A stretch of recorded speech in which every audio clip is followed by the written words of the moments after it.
નમસ્કાર, news for ઇન્ડિયામાં આપનું સ્વાગત છે। હું ઈમાની આપની સાથે। તો નજર કરીએ આજના ટોપ 10 સમાચાર પર।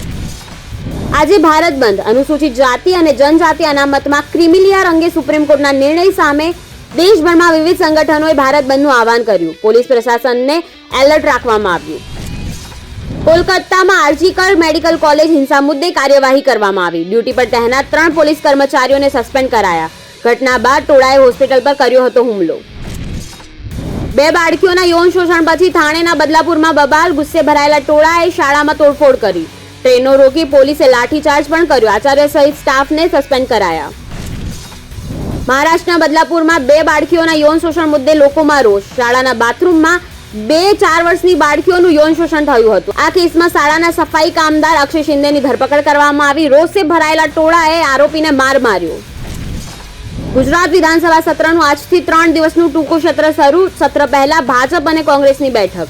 ગુજરાત માનવ બલિદાન તથા કાળા જાદુ અટકાવવા અંગે ગૃહમાં વિધેયક રજૂ કરાશે। રાજ્યમાં ફરી ચોમાસું જામ્યું। દક્ષિણ ગુજરાત અને સૌરાષ્ટ્રમાં મેઘરાજાએ હેત વરસાવ્યું। નદી નાળા પણ છલકાયા।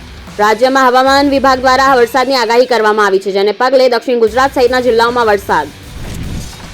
ઉત્તર પ્રદેશના પ્રયાગરાજમાં ભારે વરસાદ વરસ્યો। પ્રયાગરાજમાં ગંગા અને યમુનાના જળસ્તરમાં વધારો થતા આસપાસના નીચાણવાળા વિસ્તારોમાં પાણી પણ ભરાયા। પીએમ મોદીના વિદેશ પ્રવાસનો પ્રારંભ। વડાપ્રધાન નરેન્દ્ર મોદી પોલેન્ડ જવા રવાના થયા। પીએમ મોદી 2 દિવસ પોલેન્ડના પ્રવાસે। છેલ્લા 45 વર્ષમાં ભારતીય વડાપ્રધાનની આ પ્રથમ પોલેન્ડ યાત્રા છે। યુક્રેને મોસ્કો પર અત્યાર સુધીનો સૌથી મોટો ડ્રોન હુમલો કર્યો। રશિયન હવાઈ સંરક્ષણ એકમોએ રાજધાની તરફ ઉડતા ઓછામાં ઓછા 10 ડ્રોનનો નાશ કર્યો હતો। વડાપ્રધાન મોદીના યુક્રેન પ્રવાસ પહેલા હુમલો।